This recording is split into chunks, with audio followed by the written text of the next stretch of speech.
আবার কালকে সকালে ফতুয়া দিবেন হিন্দুদের ইট দিয়া মসজিদ বানান জায়েজ আছে নি?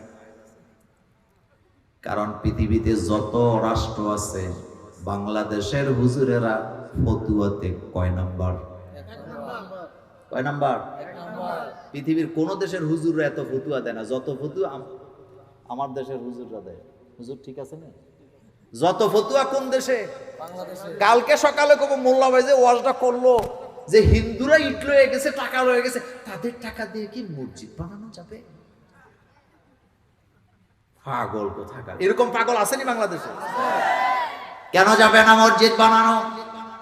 মাসালাটা বলে দিয়ে গেলাম, কথা রেকর্ড হয়। হিন্দুদের টাকা দিয়া খ্রিস্টানদের টাকা দিয়া মসজিদ বানাইতে কোনো সমস্যা নাই, তবে শর্ত একটা, যে টাকা দিবে তার কোনো মাতাব্বরি মসজিদে চলবে না। মনে থাকবো নি? মনে থাকবো নি?